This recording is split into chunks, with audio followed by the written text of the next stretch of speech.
All right. Hello, everybody. Welcome to the Channel of Curiosity. Today, I have the pleasure of talking with Kate, who's a 1-3 generator. Thank you so much for being here, Kate. Thank you so much for having me. I'm so excited to chat with you. Excited to chat with you too. And we do have a couple previous conversations, but they're on IG Live, which at some point, maybe I'll figure out how to get out and put on the podcast. But if you want more Kate wisdom, go to my Instagram. It's there. Oh my gosh. Yes. Those were great conversations too. Not to plug it too hard, but it was always really fun talking to you. Well, it's always really fun talking to you. Maybe it's the magic of 213s. I don't know. Where it's like, just, I feel like we could just dig into the well of human design forever and unpack all kinds of aspects. So it's really fun. Last time we talked about the Saturn return and you blew my mind. Oh my gosh. That was so fun. Yeah, it was so fun. And I love, so I gotta say that I just love the way you synthesize information. Like I always get jealous when I'm reading your blog post. Because like I was reading, you talked about the circuits and I've been working on this PDF for the circuits. And of course, I'm like reading all this thing and going all around. And then I read yours. I'm like, you literally just made that so easy to digest and so simple. Like well, thank you. Oh, I'm so glad to hear that. Yeah, one of my favorite things is synthesizing information, like data translation.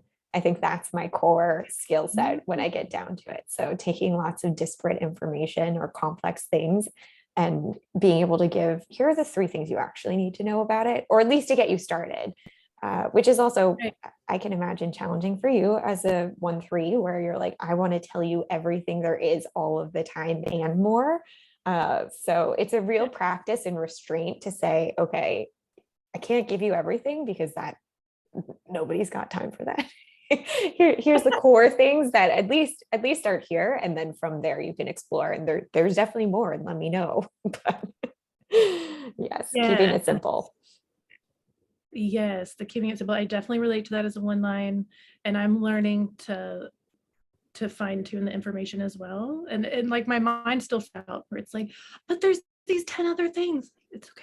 They want to know. But what if they want to know? Yeah, exactly. Yeah. What if they've also read this random side text and want that's a rabbit hole. Yeah, nobody needs to go down. Right. The joy of a 1 line with a defined mind. And wait, what's your motivation? Desire. So even more so, I'm just like, I hook right in and I'm like, there it is. Yeah. And I'm fear motivation. So it's similar, right? Where it's like, okay, let's continue building this foundation. It's got to be rock solid, y'all. There may be something we need to know someday. So please. Yes. There's like an air bubble over here. Let's figure out why that's happening. Yeah. Fill it in. It's crazy. But where do you, when you're looking at your design and we're talking about this synthesizing of information, like where would you say that comes from inside of your design? Yeah. So that's a great question. It actually is one that I've also contemplated many times myself. I think what it comes down to, I have a lot of themes around patterns, being able to discern patterns, being able to present alternatives, or having that strategic outlook in a big picture. So I can see both the small and then the larger aspects of what's playing out in a dynamic, being able to parse through, okay, this is important, this isn't. I attribute that first thing I've got going for me is the defined head ajna connected to throat and identity center. So it's very much everything that comes in my perspective or that I'm viewing. Just being able to honor that I'm noticing what I'm noticing for a reason and to take note of it. So in the whole deluge of information that can be presented to me in a day, just trust that the things that I'm locking in on, I'm supposed to be doing that for a reason. I might not know it just now, but chances are I'll start up a conversation with someone and they'll be working on a problem or working through something, and it'll be the exact thing that I had read that morning or listened to the podcast that was talking about this exact thing, you know? And So it's really cool to just be able to witness myself a little bit more now that I've understood, let my own design and the functions of it sink in a bit more. And now I can just kind of see it playing into action and also be able to talk to people when it's happening real time, because I'm very lucky to have people in my life who will listen and entertain my human design theories and babblings. So it's cool to also, and I think part of it is just even being able to own that this is a strength of mine. Because before I didn't really have a language or a framework, and it can be really easy to just get in your head and think, oh, well, this is how everybody sees things or interprets things, so it must not be important or special in any way, shape, or form. But just kind of getting started there, recognizing the themes with patterns, structuring, and being able to synthesize information in various channels, or even just the definition of my design, having 7 defined centers. It's been a really interesting thing to play with. And also, as I dig more, it's like, oh, of course, the channel of judgment that I have also is patterns and structuring, even though it's more of, on that splenic, instinctive, intuitive side versus a mind logical energy. So yeah, it shows up in a few places, but it's definitely a cool one. It's very cool.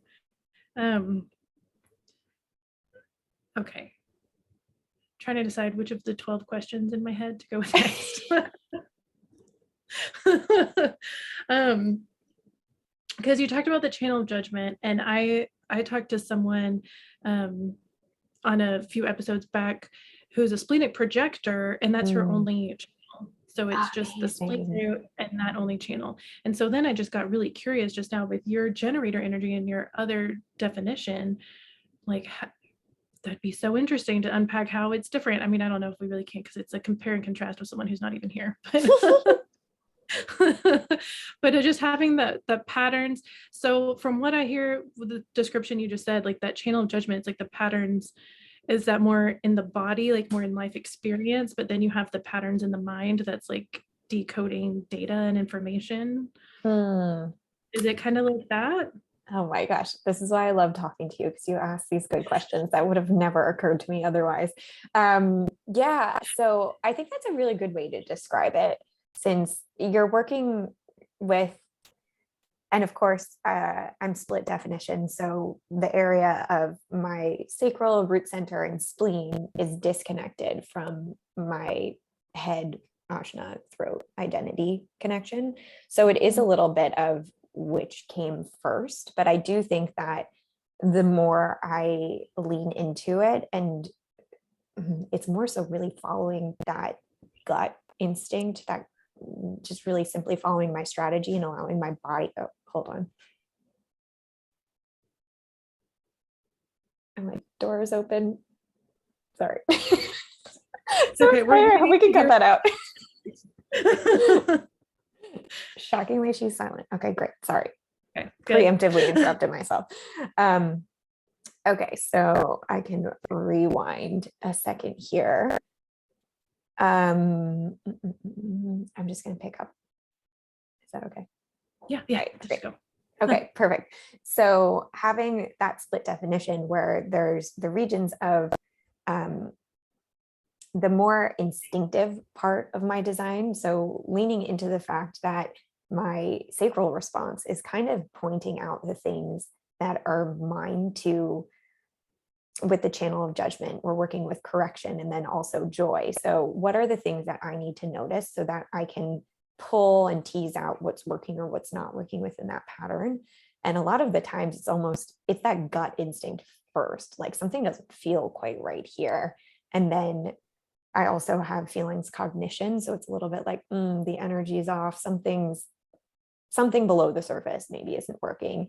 And then I find that my mind is able to provide a framework to help and give reason or understand, so that the rest of me can kind of get on board with making a change, or not simply writing off like, oh yeah, you have this weird feeling, that happens, it's okay. It's more like, oh no, there's something here that needs to be examined. And then I can kind of kick my mind into gear and be like, all right, here's what I'm sensing, make sense of it.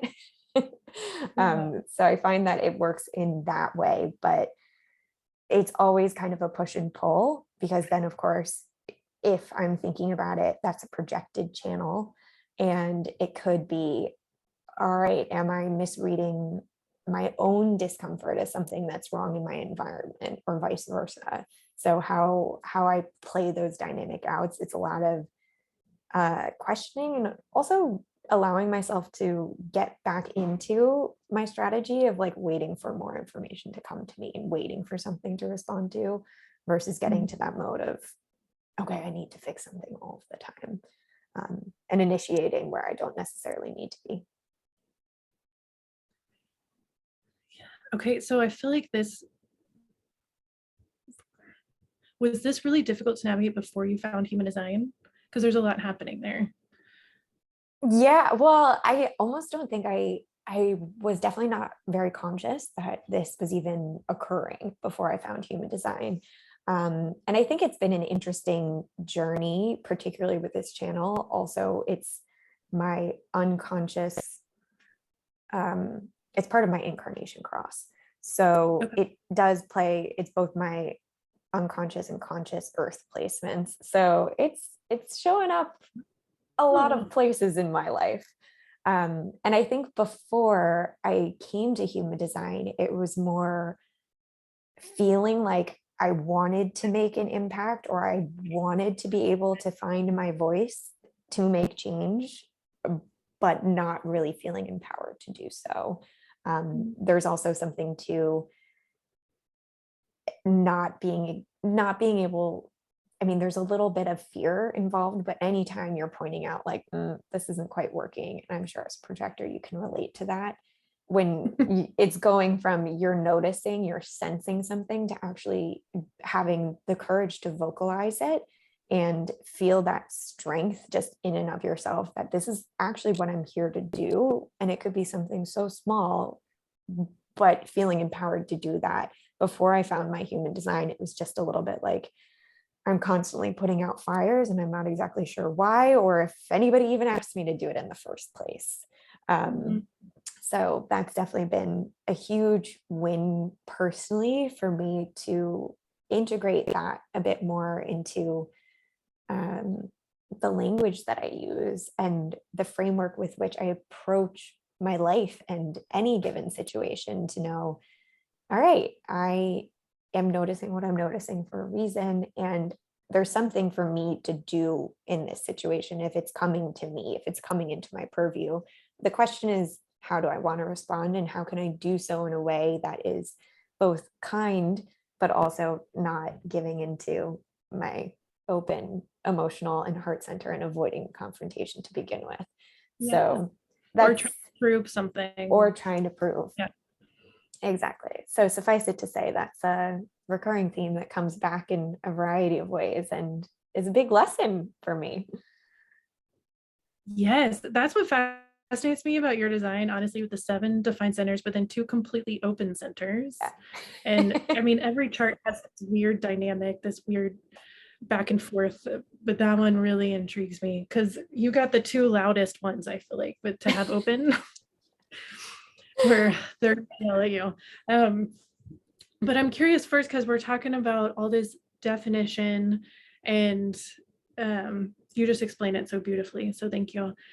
And I wanted to unpack a little bit about the not self and kind of talk about that, because in human design, as we know, they say that there's this not self, which is essentially a theme. Like for each center, there's a question, and then if you're answering yes to that question, then you're operating from your not self. And so then it's kind of a guide to understand where you are, and then how to get back into alignment. You follow your strategy and authority to get back into alignment. It's the simple basics of it, right? So I have 7 undefined centers. I feel like I've been unpacking the not self a bunch, and they yell at me all the time. But I also know, with even just with my Ajna and throat, I can tell there's some not self conditioning in there. And maybe it's just being a projector of like telling somebody something before they were ready and getting mad about it. So that's all to say, with your definition, like how do you experience the not self, and what are your thoughts on the not self? Yeah. Okay. So I'll start with big picture on, so when it comes to the term not self, and I know this is similar to a lot of things in human design where the language is intentionally meant to stir something up in you, it's reactionary. So See one from a manifester, right? yes, exactly. And so with the not self, for me, it's a little bit more, it is self. It's an aspect of self, and it's a question of who is dominating the conversation and dictating how you act or behave. Are you in alignment with your parts, with your inner energy, with what feels good for you and acting from that place? Or are you taking in all of the energy coming through your open centers and then suddenly forgetting that you've got your own back to a certain degree with your definition, your strengths, your core skill set, or your strategy, your authority, and completely going and making a left turn and following the information or behaviors in an attempt to mitigate some of the impact of the energy that you're taking in from your environment or the people around you. So I wouldn't necessarily say not self. I think is a great quick way to say, all right, is this me versus is this the imprint of something else and I'm just reacting to it? But with that, I think it's also interesting because we're operating on a spectrum. I don't think the design is something that's meant to be set in stone. These are all lesson points. And the only purpose, the only, in my view, thing that we're meant to do once we have this information is use it as a blueprint or the backbone to explore more deeply who you are and what feels good, what feels right, what feels aligned to you. So that said, with my 2 wide open window centers that I have amongst my 7 defined centers, I 100% have had those experiences where I forgot that I actually do know what I'm talking about, or I forgot that my gut instinct is correct and I shouldn't feel like I need to prove that I'm right or wrong, and acted in certain ways that maybe weren't necessarily quote unquote correct or my full embodied self, but that was still something that I needed to do. And it was still part of me. And it taught me a lot about myself and also myself in relation to others. So I mean, I could go on. I want to know if I'm answering your question or if there's more you want to dig into here before I just keep rambling. Well, I love your rambles. It's amazing. Yeah, I'm just, okay, hold on. Thinking about the dynamics of that definition, but then having the open heart, because I think if anybody asked me, what's the first center to unpack? For me, it would be the heart. I feel like it yells the loudest. How do you feel? Like that whole worth thing. That whole worth thing. That whole like seeing your value, whatever. I mean, I do think that's also a doubly loaded question, just existing in our society where there's a very strict set of who is considered worthy and valuable. And then on top of that, trying to orient yourself in a world that is already structurally flawed and very prone to oppression. But that being said, I would definitely agree with you where I feel the heart center is a loud one. And again, I may be a bit biased because I only have these 2 open centers. But for me, that I think when it comes to orienting yourself in the world, having an undefined heart center, if you don't have the awareness that this is something that you have, can be incredibly overwhelming, because it's a little bit the things that you wish someone had told you about life or navigating any situation that perhaps someone with a defined heart center finds like pretty simple. Like, yeah, of course, you should not work for $2 an hour. That's a terrible idea. Or you probably should stop working at 5 p.m. and not work all night. Or, yeah, definitely don't go meet that person on the other side of town when you only have, $2 on your Metro card or whatever it is. Like, all of these things that you wish that maybe someone had just given you a little heads up, like, hey, you're probably going to be more prone to do this. I still feel I need to make my own mistakes. That's that third line. I'm constantly pushing the boundaries of like, all right, I'm going to go the extra mile this one time and let's see, like, is that actually going to get me what I want? Is that giving me the validation I need? Yes or no? And has it ever, Mike, has it ever given you the validation you need? Or are you like, I knew that one would blow up? Oh, mostly not. No. If anything, I think what I've learned, my favorite thing that someone told me about having an open heart center is that very quickly you become a human bullshit detector. Because anytime someone's trying to sell you, I mean, I'm the most gullible person. Like anyone, the first day I got my very first debit card, literally the first day, I was maybe 16. In my tiny, tiny town, someone walked up to me with, a clipboard and paper, and they're like, do you want to help the environment? And I was like, yeah, of course. And they're like, all right, all you have to do is make a donation. Do you have a credit card? And I'm like, I literally just got one. Of course, I'll make a recurring donation, although I'm 16 years old and have no money. Like, what? But that is, I fall for all of these schemes. And so at this point in my life, I'm like, yeah, no, that's definitely, don't waste your money on that, or don't waste your time on that. Or, this coach is telling you that all it takes is 10 days and $10,000 and they'll change your world. Probably not. Probably not. And maybe let's do a little digging inside before we do that. What are we actually trying to solve for?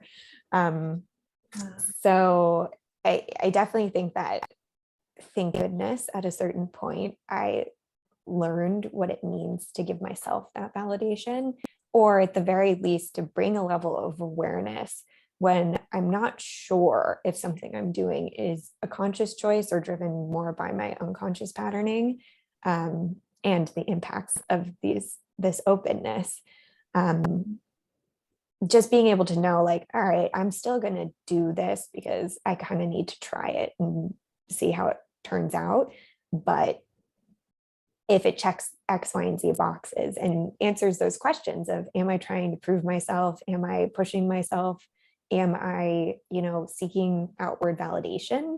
Then at least I can have that hat on a little bit more than, way more than before I even found out about the centers. Yes, for sure. So on that note, with that type of energy, it just reminds me, for myself beforehand, there's a lot of the talk in the self-development space of like, get out of your comfort zone. That's how you grow. And for me, I would try to push myself to do that because I wanted to grow. I wanted to be a good person. I wanted to be as aligned and authentic as possible. But looking back, I realized, well, I was just doing it because they said so. And even when I felt really uncomfortable, I thought, oh, well, that's just my comfort zone, so I need to push through it.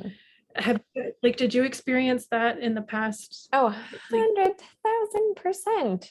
And someone at one point, I had gotten very into an intense form of yoga, and you're chanting for hours on end, you're doing really intense breath work, you're holding your arms in positions that are super uncomfortable for a really long time, and it's all, you do it because you're going to get this result, or you're going to be so much more enlightened, or this is great for certain plans.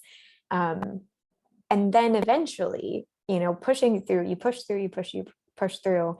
And then someone very astutely pointed out that it kind of sounds like they're teaching you to ignore your intuition, and they're training you out of listening to your body and trusting that you are your own authority, which is something that I both love about human design and also am constantly questioning. Anytime someone has that dynamic where they're putting themselves in a situation where you have to listen to them, you have to come to them. It's a very gatekeeper energy because they're the ones who are going to tell you.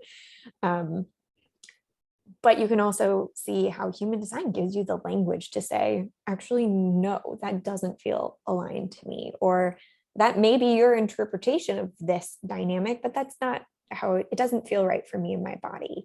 And learning to trust that if my gut is like, nope, this is off, don't push myself through it, and allow that heart center to like, I hear you, but not in this, not now, not right now. We can always come back to it if we still feel that this is the one thing that's going to change the game, of course, but it's not a yes right now. And the power of trusting that is it's a huge one. That is so huge. Thank you for sharing that, because that really hit me. And I know there's somebody listening with an open heart who needs that validation as well. Because that's something that really hit me after my last coach, is just how much I would ignore that wisdom, thinking that I would get that magic bean on the other side, right? Oh, yes. Like you were just talking about, like, oh, well, clearly they know more than I do. Right. So I'll just ignore myself and listen to them. Oh my gosh. Well, one of my favorite things now to tell people is just start with that basic question of how would you do it? How would you approach this? That's a good question. Yeah. Just how would you do it? What would that look like? And what would it mean if you just did that? Try it for a day, try it for a few days, honor where your energy is going and see what happens. And a lot of the time, I love it when that happens, when you say like, okay, how would you do it? And then someone feels empowered to just go off and they spend the day napping, and then they go for a run, and then they make this incredible painting, and it turns out that sells for however much they needed. And it's just like, yep. Yep. I could have told you to make an entire business plan or do X, Y, and Z, but actually maybe just napping and going for a run was all you needed. It's funny because I'm actually going through that whole learning as well, where recently I was stuck in my head trying to figure out a business plan and what offer should I do, and what tiered offers do I need, and how do I make this sustainable, and all this, which is great. They're great questions. And if I'm genuinely wanting to build a business that is going to support me and my family, I feel like that's stuff that I need to know. I'm also a 1-3 mental projector. So I don't, like, I've got to feel these things out. Yeah, 100%. And So what worked for one person is never guaranteed to work for anyone else. It's not that simple. never. And this last thing that I'm just talking about, this group course I was in, it's someone like I know that she's defined heart, Manny Jen. And I know that maybe it's the fear motivation. I was like, I'm just so curious what she has to do it anyway. Because I really do appreciate how she runs her business. And so I feel like I gained a whole bunch of really great information that will help guide me. So I'm fine with it. I just, the big 3-line lesson I learned was, like you were just talking about, like I was getting so stuck in my head and I was spiraling. Gate 47 was taken over and all of that. And then I just had to stop and realize, oh, I'm not soundboarding. I'm not in my environment. I'm doing this by myself. I'm not designed to do this by myself. And so I literally, like you just said, took a nap. I went to my favorite park and walked around.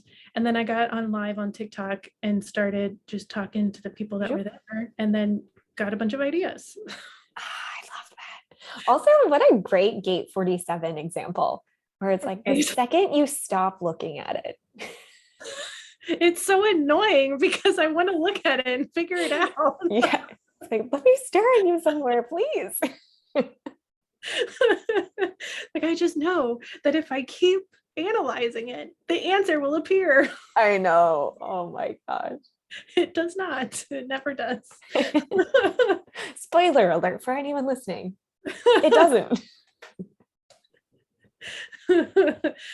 Oh, it's so funny. So thank you for sharing all of that, because I know it'll help a lot of people with openness in their heart center, because that is a big one to unpack, and to just remember that it's just always kind of there. And I guess that's the thing I think about with openness, is like, it's just there. You got to be aware of it. Yeah, exactly. And there's no such thing as I mean, I don't think I'll ever get to a point where I'm done. I've completed the open heart level. Yeah. Life was a video game sometimes, and like a star comes out and you're like, congratulations, you've won. Or you could just reset. You're like, I'm like, this level is too difficult. Let's reset. I gotta go take this back. Yep. I'll come back and start it again later. Yep. Yeah. That would be lovely. That would be great. Although I am increasingly starting to believe that life is kind of a video game and we can create the different scenarios and realities based on our own unconscious, but you know. Maybe I'll put that one down for a moment. It's a whole other podcast. Yeah. Like, okay. Oh, this happens all the time. Like, wait, we need to unpack this one. I've been kind of playing with that too, and been having these weird dreams. Okay. Ooh. I don't know. Should we go down this road, or should we come back?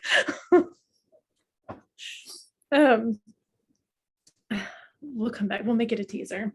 I love so along with the openness that we're talking about, you have that wide open solar plexus. So me personally, I have undefined with 22 and 6. But I know that the solar plexus is huge. Like, it's kind of running the show right now, like the fear of a lot of things. So I've been working through that. How does it show up for you? And like, do you feel like you're at a good place navigating confrontation, or like navigating that shadow side of it? Oh yeah. Yes. I'm like, I want to say yes. But I do. And I feel like I've been quite proud of myself lately, being able to set boundaries and communicate what I need. And one thing that I think is really crucial for the open solar plexus is allowing yourself to be okay with not knowing how you feel about things and not having to constantly put a name to whatever is coming up right then in the moment, which I found personally incredibly freeing.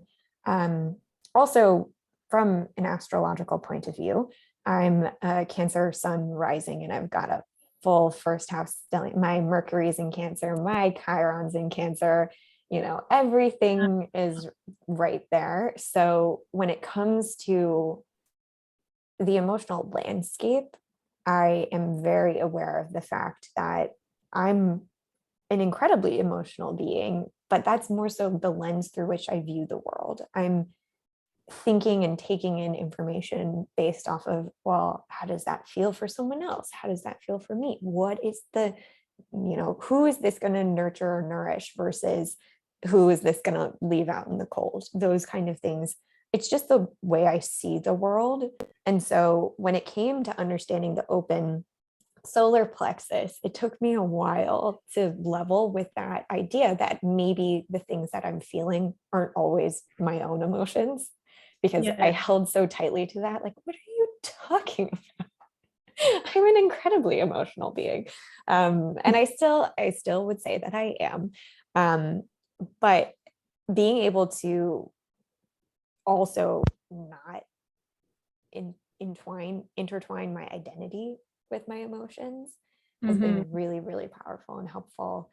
And even then, I think there's a reason why I'm feeling the emotional landscape. There's a reason why I'm picking up on someone's emotional energies around me. And I do think that I have that ability through my Cancer Mercury as well to communicate what I'm feeling in a way that it used to be a big fear that if I actually say how I'm feeling, those feelings will be rejected. Or if I'm pointing out how I'm clearly seeing someone else's feeling, they will not want me to see that and shut me down. And of course, that has happened, and it probably will still continue to happen.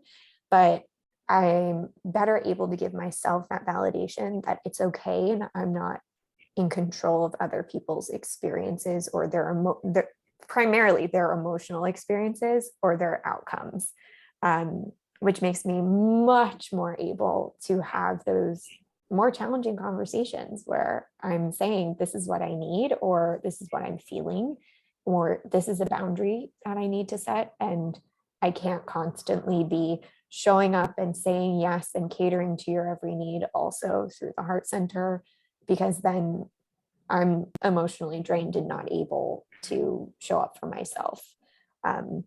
So that is a big ongoing and continuous lesson. But I do feel that being aware of it now, every time I set a boundary or I lovingly remove myself from a situation I don't need to be in, I like have that inner like high five. And it's almost like my inner child, my inner parent are like, hell yeah, we've got it. We figured it out. Or at least we did for now. You know? Yeah. In this situation, gold star. Great job. Yeah. Yeah. Let's see what happens round two, but at least we know that, you know, it's not the end of the world if someone's having an emotional crisis and I say, I'm sorry, I'm too drained right now to show up for you. I'll check back in with you because I will always do that. Still, I cannot help that reflex. But it's okay. And I don't have to make myself responsible. And it's pretty freeing to be able to do that. Yes, absolutely. That's a huge one.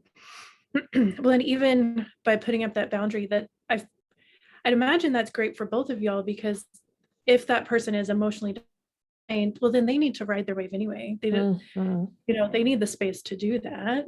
And probably if you're there, I mean, you're amplifying it. So there'll be some part of you that's like, can you just hurry up and be done with this? Yeah. Like, you're sad we talked about it. That's fine, right? We're good. Ice cream. Yeah. So that's wonderful. Wonderful. I love that. And then you mentioned a bit about having that Cancer stellium, which sounds very fascinating.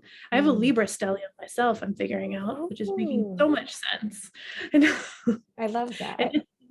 most of it's in my 9th house, kind of feeds over to the 10th house, but all that teaching is like, okay, I'm understanding. Yeah. Okay. Yeah. Higher principles and ideals. Yep. Like, got it. Because you knew astrology before human design, is that correct? I came to them around the same time. I've always been semi-familiar with my astrology because I grew up in a family where like 9 out of 10 of us are Cancers. So wow, so much Cancer in your life. Good grief. It's very, very clear. This is a lesson I'm supposed to be learning in this lifetime. Yep. Oh my gosh. So how has it helped you? I mean, I don't know. I feel like this is a whole other thing to get into, just talk about how astrology and human design overlap, but I don't know if there's just okay,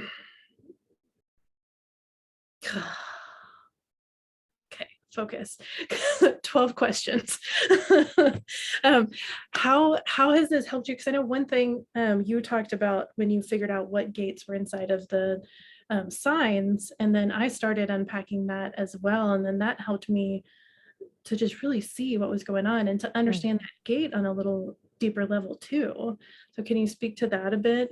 Yeah, absolutely. Well, I find the zodiac signs so helpful, and they're big archetypes that we can all resonate with, whether or not it's something prominent that shows up in your, you know, whether or not you've got a stellium or your sun or your big three there, you can understand the experience of what it is to be a Pisces, because they're really essential elements of our everyday world.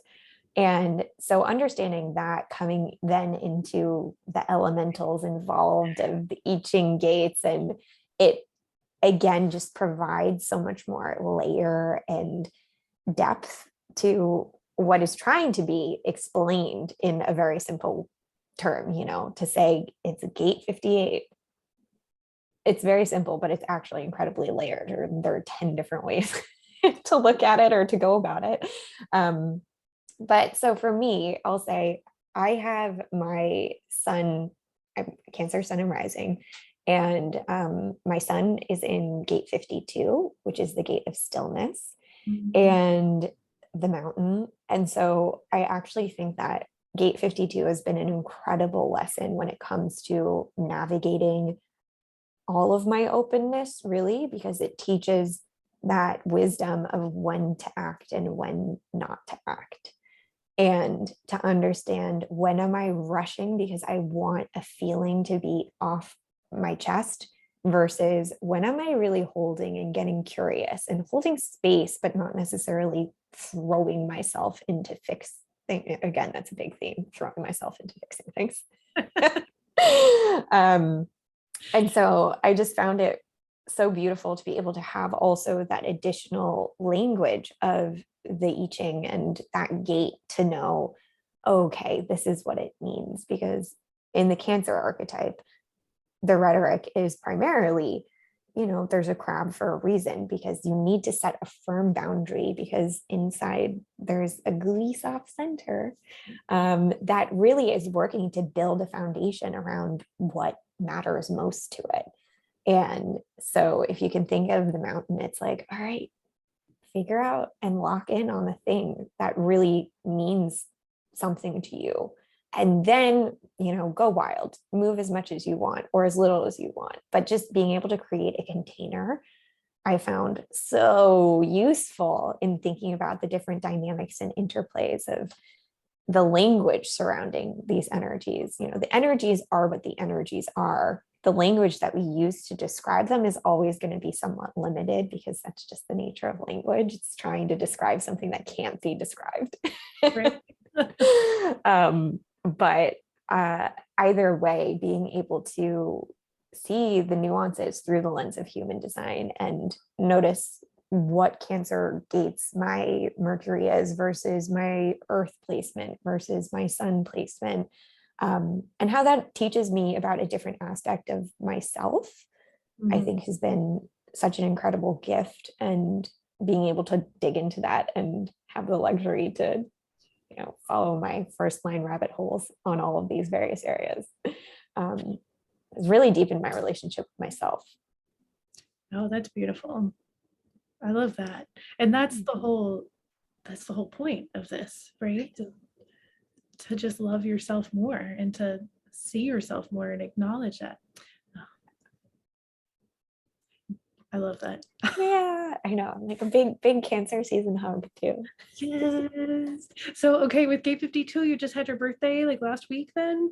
I did. My birthday is June 26th. So okay. It's been, yeah. Belated birthday. Thank you. How is the 52 for you? I have it on my design side. Oh, wait. I thought I had it pulled up right here. I'm trying to remember which gate it's in. Oh, right. It's my Venus, my Mercury and my Venus on my design side. Oh, that's so beautiful.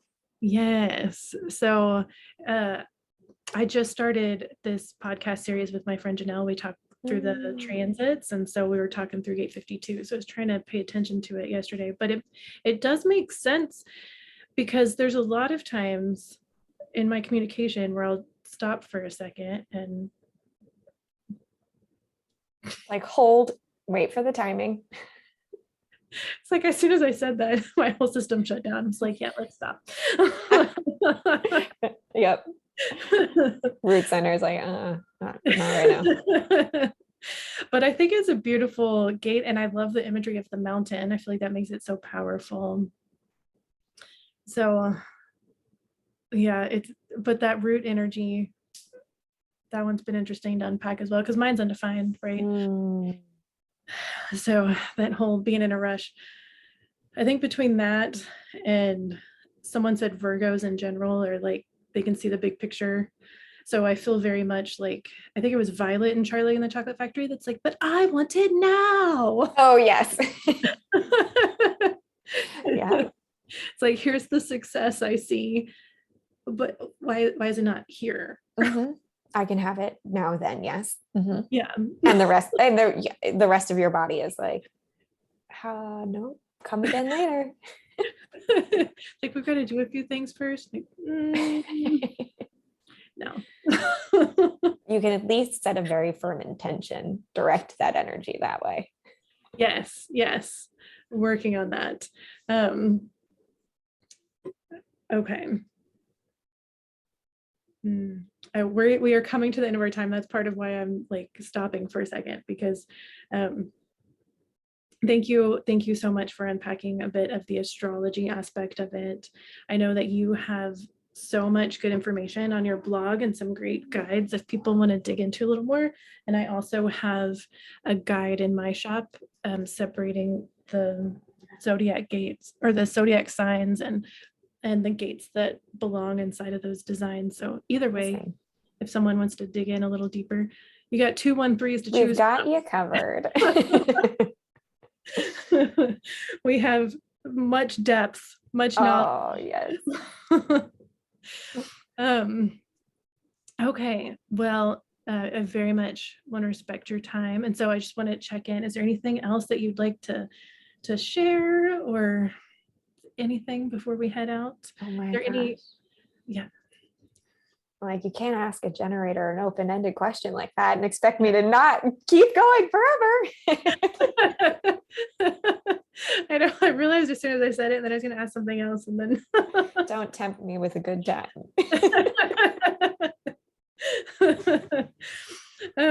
How about this? Are there any offerings that you have right now that you want to share with people? Yeah. So right now, I don't know about you, but I feel like the summer moves so quickly, and I am very much just trying to savor every single second of it. So at the moment, I would encourage people to take a look at my website. If you're curious about learning more about human design, check out my blog. If you've got more questions, shoot me an email. And I'm always trying to learn more about what I need to learn more about. I will also tease working on an interesting project with a friend of mine that is incorporating human design inner family systems, which is a really cool thing I've been working with. And yeah, astrology and also Jungian psychology. It's very early stages, but I will be sure to keep people posted if they're interested. Just follow me on social media. Also, my website is thelightlines.com, and my social media is the.lightlines. And I'll be sure to keep posting updates there. But for right now, I'm a little bit in like sleepy summertime season, so taking it slow. That makes sense. Do you feel like Cancer season is kind of sleepy for you with the stellium and everything happening? Are you integrating a lot of things? Yeah, Cancer season is simultaneously like my favorite and my least favorite, because especially right now, because the placements aren't exactly aligned with mine. So if Mars and Venus and Jupiter were all in Leo right now, I'd be like full steam ahead, but they're kind of hanging out in Taurus, Aries, not quite, in so I'm very much feeling the double whammy of the languid nature of Cancer season, and then also that little bit of like, either we're going to be really rash about starting things, or don't talk to me about starting something for the next 3 years, somewhere in the in between. So I'm trying to really honor myself and how I'm feeling every single day and just checking in. But yeah, it's always a fun roller coaster. I love it when Cancer season happens and then suddenly everyone I know out of nowhere is just coming to me and they're like, oh, I have this big emotional thing going on right now. I'm like, yeah. Like, that makes sense. Welcome to yesterday. I had a whole conversation with my partner and he was like, I just feel like there's just this looming feeling of existential dread. And I was like, welcome to my world. Right. Not that it's dread, it's just, the experience of feeling everything always all the time.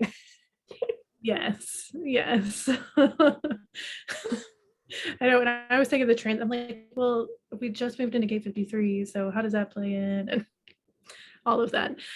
But okay, you offer that you just teased. I am so curious. And it sounds amazing. So I just want to put the invite out there that whenever you're ready to talk more about it, or you and the person you're working with, if you would let me chat about it and help spread the word, I would love to. Because oh my gosh, of course. Amazing.